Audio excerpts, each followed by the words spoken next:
O governador de São Paulo prestará depoimento ao Supremo como testemunha de defesa de Jair Bolsonaro. A repórter Janaína Camelo traz as últimas informações. Será um momento crucial para Tarcísio de Freitas, que busca uma espécie, não é, Janaína, de equilíbrio na relação com o ex-presidente e também com os ministros do Supremo Tribunal Federal. Bem-vinda, boa noite. Muito boa noite para você, Thiago. Boa noite a todos que estão nos assistindo. É exatamente isso, até porque Tarcísio Gomes de Freitas, ele é o principal cotado aí para representar a direita bolsonarista nas eleições presidenciais do ano que vem, né? Mas o fato é que Tarcísio de Freitas, em vários momentos em que ele foi questionado a respeito de declarações de Jair Bolsonaro, atitudes do ex-presidente com ataques ao Supremo, que é o Supremo Tribunal Federal, ou com ataques ao próprio ministro Alexandre de Moraes, Tarcísio, ele sempre saiu um pouco pela tangente ali, defendendo o ex-presidente. Ele sempre foi um dos ministros no governo de Bolsonaro mais fiéis a Bolsonaro, né? Ele integrou ali a esplanada dos ministérios no início do governo de Bolsonaro, no Ministério de Infraestrutura, e também, inclusive, só lembrando que ele participou de alguns atos ali, alguns momentos em que Bolsonaro fez esses ataques ali, considerados antidemocráticos, né? Mas, ao mesmo tempo, Thiago, Tarcísio de Freitas, enquanto governador de São Paulo, ele também já participou de vários eventos ali do Judiciário, e inclusive alguns eventos com a participação do ministro Alexandre de Moraes. Inclusive, um deles, ele chegou a defender o sistema eleitoral brasileiro, inclusive uma fala que acabou gerando ali uma polêmica entre bolsonaristas. Mas então a expectativa é muito grande com relação a esse depoimento dele amanhã. É uma das testemunhas mais esperadas, né, de todas as testemunhas que foram arroladas ali pelos 8 réus nesse núcleo crucial do golpe, que inclui aí Jair Bolsonaro. Então, o depoimento de Tarcísio de Freitas vai ser o primeiro depoimento de todas as testemunhas que foram arroladas pela defesa de Jair Bolsonaro. Como o Bruno já disse, aí anteriormente, o depoimento foi marcado para as 8 horas da manhã, então vai ser conduzido ali, assim como em todos os outros depoimentos, conduzido pelo ministro Alexandre de Moraes, que é o relator do caso ali na primeira turma. Agora, Thiago, hoje mais cedo a defesa de Bolsonaro desistiu de algumas das testemunhas que iriam prestar depoimento amanhã, tá? Porque 8 testemunhas, incluindo Tarcísio de Freitas, estavam marcadas para falar amanhã.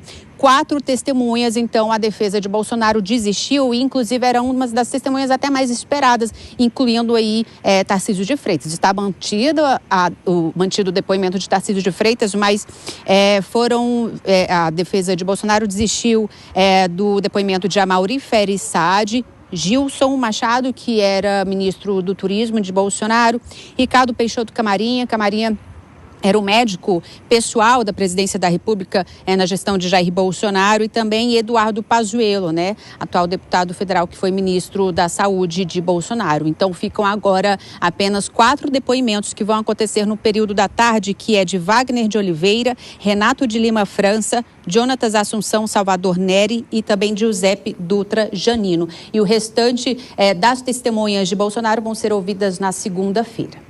Tiago. É isso, Janaína Camelo. Bom lembrar que não há transmissão desses depoimentos, mas a reportagem da Jovem Pan, os jornalistas têm acesso ao conteúdo desse depoimento. Até daqui a pouco, Janaína, vou chamar a Dora Kramer para falar, claro, o lado político dessa história, não é, Dora? Ele prestar depoimento como defesa do ex-presidente Jair Bolsonaro. Politicamente, isso representa o quê? Qual o peso disso, Dora? Olha, sempre tem um peso, claro, tanto é que foi mantida, a defesa manteve essa... Desconheço as razões pelas quais a defesa abriu mão de outros quatro testemunhas, mas o peso do governador de São Paulo sempre importante. Evidentemente, se a defesa rola, é porque o que se tem previsto é que não haja nenhum problema para o ex-presidente Jair Bolsonaro. E para o governador, do ponto de vista político, o fato dele ser testemunha, não há nenhuma implicação, porque a pessoa é convocada como testemunha, ela acho que é obrigado aí, né? Obrigado a comparecer, e certamente o governador, eu acho que essas tratativas que a gente viu do relato dos ex-comandantes do Exército e da Aeronáutica, certamente esse tipo de conversa que os ex-comandantes disseram que ouviram, certamente o ex-presidente não teve com o governador. Então, eu tenho a impressão que não haverá nenhum problema. E como bem pontuou a Janaína, governador de São Paulo participa desse tipo de eventos, que participou com, então, presidente Jair Bolsonaro, participa de eventos, já participou com o presidente Lula, enfim. Tenho a impressão que não haverá nenhum tipo de implicação mais forte. Vilela, ele é um aliado do ex-presidente Jair Bolsonaro, mas a questão é a seguinte, ele não tem qualquer relação com os fatos, talvez nem saiba dizer ou dar detalhes sobre qualquer situação em Brasília, porque ele não estava em Brasília, estava em São Paulo. De qualquer forma, a participação dele pesa de que maneira? E para responder a Dória, ele é obrigado a comparecer. Pois é, Tiago, ele como sendo uma testemunha da defesa, ele não necessariamente é obrigado. Até porque uma pessoa que fosse obrigado poderia, inclusive, causar algum problema para a defesa. Naturalmente, é importante que vá e quando se arrola determinados nomes, via de regra, se arrola sabendo que essa pessoa vai lá e vai ter uma posição favorável às teses que estão sendo defendidas pela defesa. Nesse sentido, eu vejo que do ponto de vista político, para o governador Tarcísio, acaba sendo importante justamente para fazer com que esse elo entre ele e Jair Bolsonaro, no campo da política, fique ainda mais evidenciado. Tarcísio, no contexto da disputa das eleições de 2026, ele tem uma questão importante, que é de ser, na mesma pessoa, uma figura que agrega setores mais ao centro, mas uma figura que também agrega setores mais ligados ao bolsonarismo raiz. E o fato de se colocar, de se portar como testemunha de defesa de Jair Bolsonaro, faz com que esse elo fique mais sólido, mais forte, mesmo que para isso ele não precise ter grandes arroubos, mas apenas na forma discreta, como ele geralmente atua, ele vá lá e faça a defesa, faça o seu relato em favor do ex-presidente da República. O Vilela nos tirando as dúvidas jurídicas aqui, não é, Dora Kramer? Pois é, sempre recorro ao doutor Vilela.